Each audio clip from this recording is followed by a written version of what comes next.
If you've ever wanted to create a proper online store for your creator brand, one that actually looks like a real business, then you need to have the right e-commerce platform that can actually support that. I came to this realization myself recently as I've been building a print-on-demand store with Shopify using the starter plan, testing different products, creating a library of designs, and just generally figuring out how to do this. And it was in that process that I figured out making the conversion to the full basic store was going to be necessary if I was ever really going to test whether the concept of the store was a good one or not.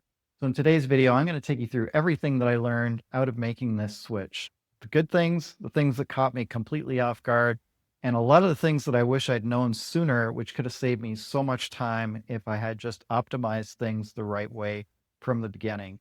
I think if you stay tuned into this, you can learn so much that will save you a lot of time yourself and a lot of aggravation too, if you're going through the process of converting from a starter plan to the full basic plan, or even if you're just going straight to the basic plan, there's some things you want to establish early on that will help you set up your store faster and get a lot further. So if all that sounds good, let's get into this.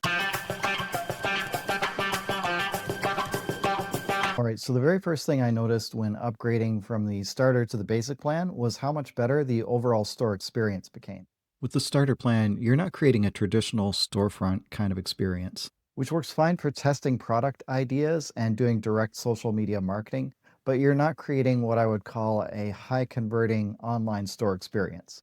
So, for example, here's what the online store looks like as the starter store. And you can see the products are not organized into categories because you can't do that. And the overall layout and look and feel is very basic. However, With the basic plan, you can build something that looks and feels like an actual online store. This is really important for print on demand, especially if you're selling more than one type of product. I mean, if someone lands on your store and they see a confusing mix of products or they can't find what they're looking for right away, they're gone. and so the nice thing about the full basic plan is that you'll have a site that looks a lot more like a credible online store, organized into categories that you define. And so you can see here, I've set up categories like store favorites, trending products, and also niche specific ones like photography t-shirts, combining niche and product. So it's very targeted. And then you can reflect this in a store navigation menu as well, which is another thing you can't create with the starter plan.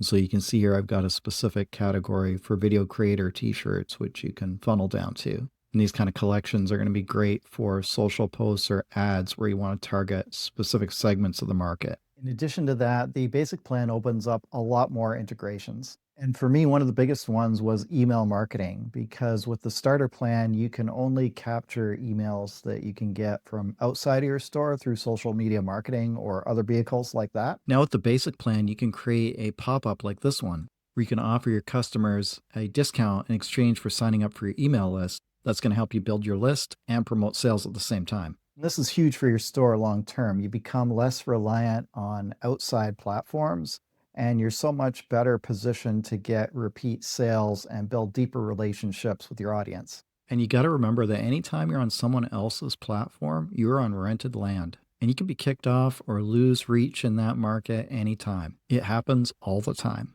Building your own email list solves that problem. It's an asset that you own as a business, and it's independent of third-party platforms or random changes to algorithms and things like that. In addition to that, I also added a couple of other apps that weren't fully functional with the starter plan store.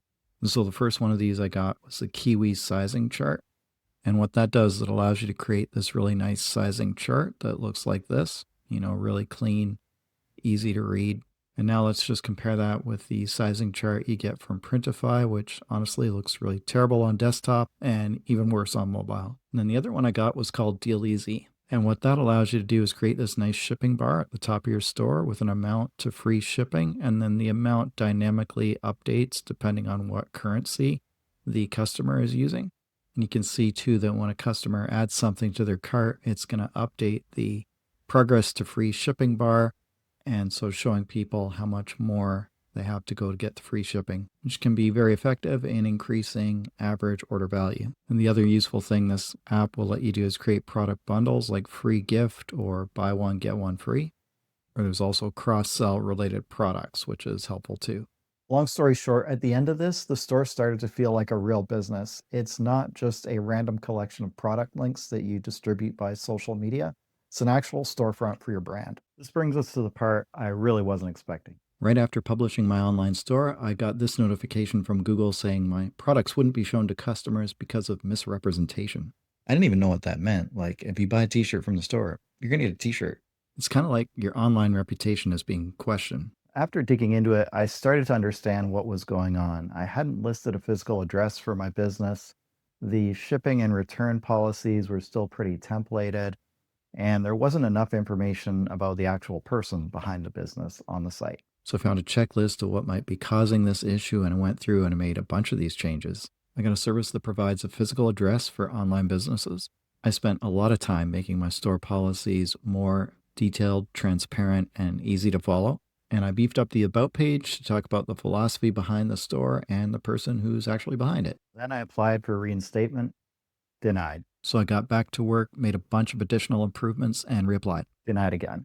At this point, I'm pretty exasperated, so I did even more deeper research and started to get a sense of what was going on. It turns out that full print-on-demand businesses that are using generated mockups instead of real product photography can have a real hard time getting approved by Google. But if you know anything about print-on-demand, you know that that's not reasonable because the whole business model is built around the idea that it's on demand. You only print a shirt if a customer has ordered the shirt. So producing 100 shirt samples just to get product photos isn't really practical, especially when you consider that even on a store with a good designer behind it, average store gets about 10 to 15% of its products generating most of the sales. So you're going to be printing a lot of products just for the product photography.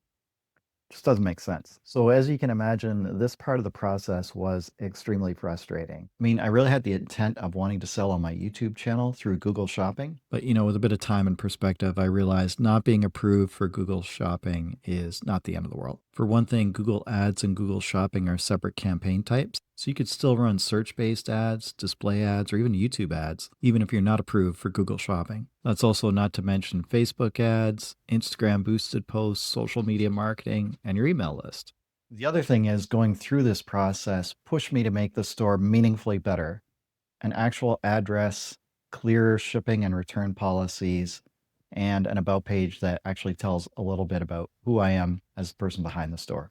That's a store that has a chance to actually earn trust, and I wouldn't have done all that so quickly had I not been pushed to do it through the denials of my applications. So even though this didn't go the way I'd hoped, it really forced me to level up, and I think it's a good example of how in business often we can have these challenges that we think are really, kind of upsetting and disruptive, but in the end, they might actually help us. Now, another big lesson from this process had to do with product mockups and descriptions. When I launched the starter plan, my focus was on just getting products out there. I really had it in my mind that I wanted to have 100 designs before I was committing to the full store experience. And because the starter plan was so limited anyways, I just kept telling myself, I'll sort out the mockups later, I'll clean up the descriptions later, I'll polish everything once the real store is ready. That turned out to be a mistake. Because once I upgraded, it meant that I was staring down a catalog of products that was technically published, but wasn't really ready for customers to buy yet.